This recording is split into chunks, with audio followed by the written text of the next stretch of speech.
가치 투자 철학 제5장 당신의 투자 목적은 무엇인가? 워런 버핏은 투자의 첫 번째 원칙은 돈을 잃지 말라이며 두 번째 원칙은 첫 번째 원칙을 절대로 잊지 말라는 것이다 라고 자주 이야기한다. 나 또한 모든 투자자들의 가장 중요한 목적이 손실을 보지 않는 것이라고 믿어 의심치 않는다. 이 원칙이 투자자들이 어떠한 종류의 리스크도 발생시키지 않는 것을 뜻하는 것은 아니다. 돈을 잃지 말라는 것은 투자 포트폴리오가 수년 동안 원금의 상당한 손실에 노출되어서는 안 된다는 것을 뜻한다. 우리 모두에게 잠재해 있는 투기적인 성향은 매우 강하다. 특히 다른 사람들이 이미 누리고 있는 것처럼 보이면 많은 투자자들의 공짜에 대한 기대감은 커진다. 다른 사람들이 탐욕스럽게 이익을 찾고 당신의 브로커가 따끈따끈한 신규 상장 주식에 대해 전화로 떠들어댈 때 잠재적 손실에 집중해서 생각하기란 어려운 일이다. 이따금 손실 회피 전략은 최근의 틀에 박힌 시장 인식으로 보면 이상해 보일지 모른다.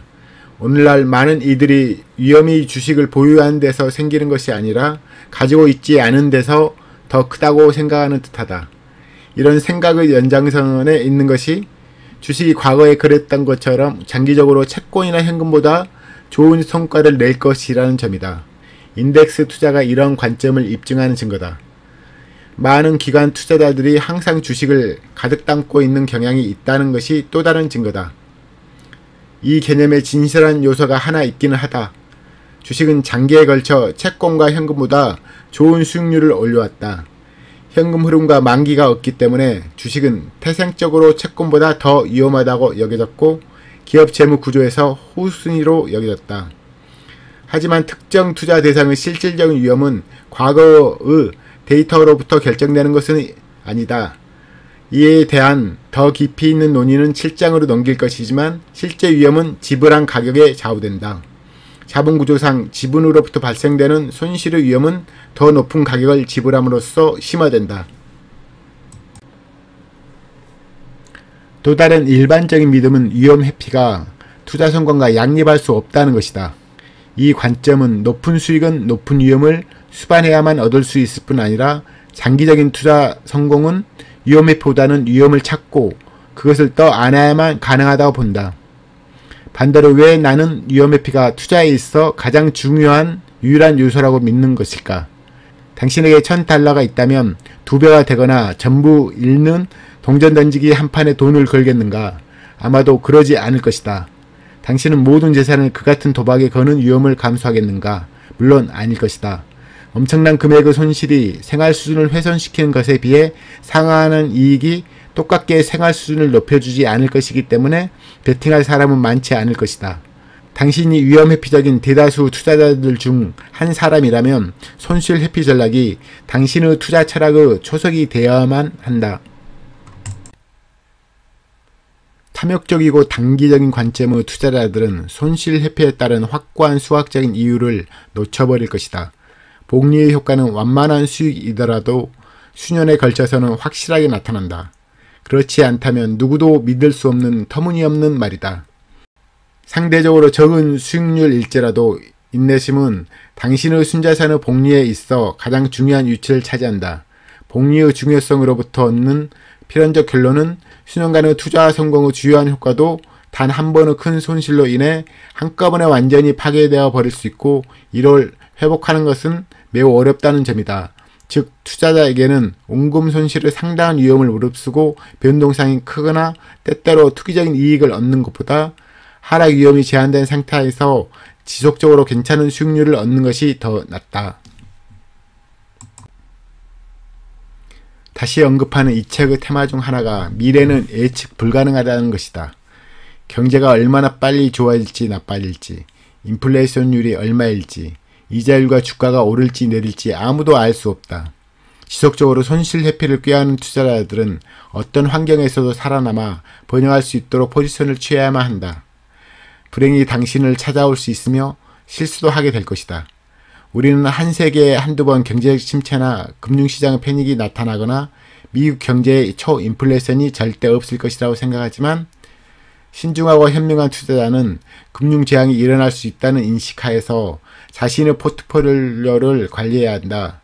필요하다면 투자자들은 단기의 이익을 기대되지 않거나 예측 불가능한 재난에 대한 보험료라고 치고 욕심부리지 않고 지나쳐 버릴 수 있어야 한다. 손실 회피를 안전한 투자 전략이라고 할 수는 없다. 이것이 무엇을 매수하고 매도해야 하는지 혹은 어떤 위험을 수용할지 아닐지 알려주지는 않는다. 손실 회피 전략이 투자자들로 하여금 포트폴리오 전부나 절반을 미재무부 채권이나 상당한 양의 금괴를 보유해야 한다는 것을 뜻하지는 않는다. 대신에 투자자들은 세상이 기대 밖으로 또는 급격하게 변할 수 있다는 것을 알아야만 한다. 미래는 현재나 가까운 과거와 완전히 다를 것이다. 투자자들은 어떠한 사건에도 준비되어 있어야만 한다. 많은 투자자들이 특정한 수익률을 얻는 것을 투자 목적으로 설정하는 우를 범한다. 불행히도 목표 설정만으로는 그 수익률을 얻지 못한다. 게다가 수익률을 얼마로 정하더라도 달성하는 것은 요원해질 것이다. 연간 15%를 얻는 것을 원한다고 언급하는 것이 어떻게 그 수익률을 달성할 것인지를 알려주지는 않는다. 투자 수익률은 당신이 얼마나 오래 열심히 일하느냐 또는 당신이 얼마를 벌기를 바라는가 하는 것과 직접적인 함수관계에 있지 않다. 투자자는 더 열심히 생각하고 초과 근무를 한다고 더 높은 수익을 얻는 것은 아니다. 모든 투자자들이 해야 할 일은 지속적으로 엄격한 접근법을 훈련하고 따르는 것이다. 시간이 지나면 자연스레 수익이 따라올 것이다. 투자 수익률을 목표로 정하는 것은 투자자들을 하락 위험보다는 상승 가능성에 초점을 맞추도록 만든다. 증권 가격의 수준에 따라 투자자들은 미리 설정된 수익 목표를 충족시키는 데 필요한 상당한 하락 위험의 발생에 직면해야만 한다. 주식은 높은 등급의 채권이 주는 현금흐름처럼 확실한 수학적인 구성력은 없다. 예를 들면 주식은 만기나 만기의 가격이 없다. 더구나 주식의 가치는 해당 기업의 성과에 궁극적으로 달려있기 때문에 주식 보유 가능한 수익은 꽤나 모호하다. 특히 주식의 보유자는 기업으로부터 현금흐름을 받지도 않는다. 아마도 시장이 기업의 펀더멘털 개선을 가격의 반응에 따른 추가 상승으로부터 수익만 얻을 뿐이다. 따라서 투자자들은 미래의 주가를 예측하여 주식 투자를 통한 수익을 예상하는 경향이 있다. 주가는 예측 가능한 경향을 띠며 오르지 않고 시간에 따라 불규칙하게 변하기 때문에 어떠한 예측도 가능하고 정당화될 수 있다. 따라서 미래의 주가의 예상치를 조작함으로써 일정 부분 요구되는 수준의 수익을 얻는 것을 예측하는 것도 가능한 일이다. 그러나 장기적으로 주가도 채권보다는 느슨하겠지만 해당 기업의 성과에 연동된다. 현재 주가가 기초자산 가치에 의해 보장되지 않는다면 주가는 결국 떨어질 것이다. 과도하게 낙관적인 가정에 기초한 가격에 매수한 사람들은 손실을 보고 말 것이다. 투자자들은 탁월하고 합리적인 수치일지라도 요구되는 수익률을 목표로 정하는 것보다는 위험을 목표로 삼아야 한다. 재무부 채권은 무위험 투자에 가장 가까운 것이다. 그래서 재무부 채권의 이자율이 무위험 이자율로 여겨진다. 투자자들은 언제라도 모든 포지션을 재무부 채권으로 채울 수 있는 선택권을 가지고 있기 때문에 위험이 있는 투자 대상에는 무위험 대안보다 상당히 더 높은 수익을 기약할 수 있을 때에만 투자되어야 한다. 이것이 재무부 채권에 대한 투자 선호도를 표현한 것은 아니다. 오히려 더 우월한 대안들에 완전히 투자한 것이 낫다. 그러나 위험이 부과된 대안들은 수익이 위험을 완전히 보상할 수 있을 때에만 우월한 것이다. 대부분의 투자 접근법은 수익에 비해 투자하는 실질 위험의 평가나 손실의 회피를 중요하게 여기지 않는다. 내가 아는 유일한 위험 고려 방법은 가치 투자이다.